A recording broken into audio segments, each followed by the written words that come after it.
ये करो वो करो, ये कहानियां चलती रही थी।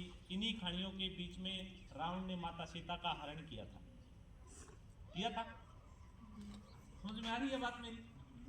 बड़ी गहरी बात है ये, सिर्फ आप लोगों के लिए नहीं है, लेकिन मेरे जो फाजिल शिक्षक बंधु है उनके लिए भी बहुत इंपॉर्टेंट बात है ये।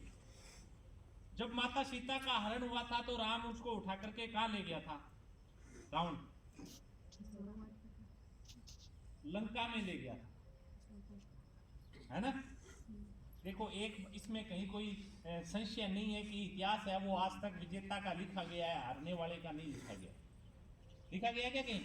लेकिन अगर अपने रावण को भी देखें ना, तो रावण कोई छोटी चीज नहीं था, बहुत बड़ा महान विद्वान था, है ना? ज्ञान में वो सबसे एक नंबर पे था। जब लंका के अंदर प्रवेश करने के लिए बीच में जो समुद्र था या नहर थी या जो भी खाई थी, उस पर पुल बनाने की बात आई भी। अगर हमें वहां पर जाना है तो हमें उस पर पुल का निर्माण करना पड़ेगा। और आपने देखा भी होगा, या आज जो चलचित्र दिखाए जाते हैं उसमें ये बात बताई जाती है अभी, राम की जो सेना थी, वानर सेना थी, वो पत्थर उठा करके लेके जा रही थी, पुल बनाने का वहां काम चल रहा था, है ना? जब वानर सेना वो पत्थर बना करके लेके जा रही थी, वहां पुल बना रहे थे, तो उन्हीं के बीच में एक छिपकली आपने देखी है ना, वो भी एक पत्थर उठा के लेके जा रही थी।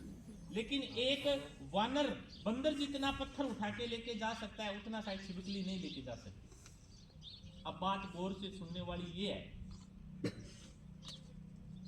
कि जब वो छिपकली पत्थर उठा के लेके जा रही थी, तो कोई एक वानर था तकड़ा, उसने कहा ये कौन सा पत्थर लेके आ रही है? उसने छिपकली को उठा करके फेंक दिया, और वो छिपकली कहां जाके गिरी? भगवान श्री राम के पास जाकर के गिरी।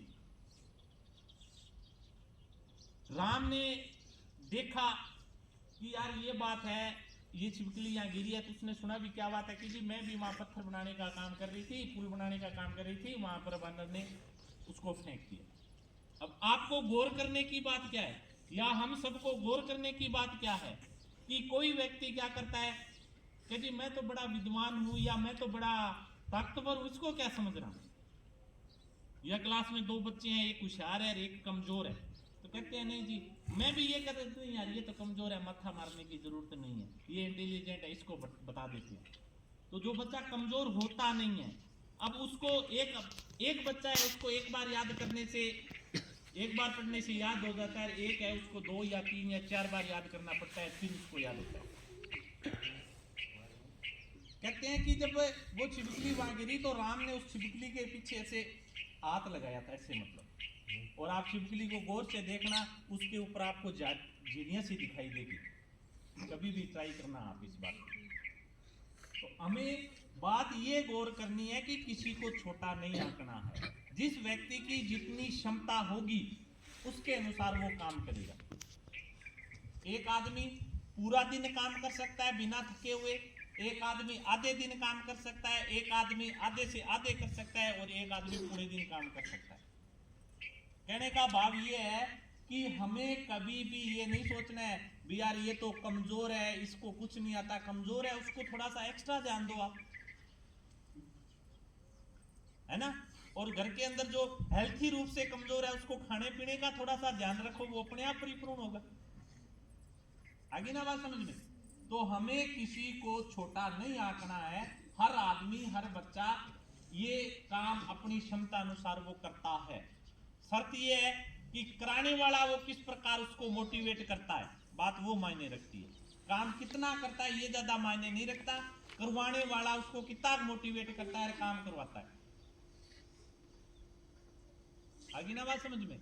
तो मैं ये आपको ये कहना चाहता हूं कि आप में कोई कमजोर नहीं है, कोई होशियार नहीं है, आप अपनी क्षमता अनुसार काम कर सकते हो, लेकिन एक करने की ललक होनी चाहिए, एक आस्था होनी चाहिए। उस छिपकली को देखो, उसको पता था भी मैं छोटे छोटे कंकर लेके जा रही हूँ, कुछ नहीं बनने वाला, लेकिन उसकी एक आस्था थी कि अगर एक एक करके अगर मटका पड़ा है और उसमें बूंद बूंद बूंद बूंद पानी टपकता रहेगा, तो वो शायद एक न एक दिन भर जाएगा, बचाएगा ना?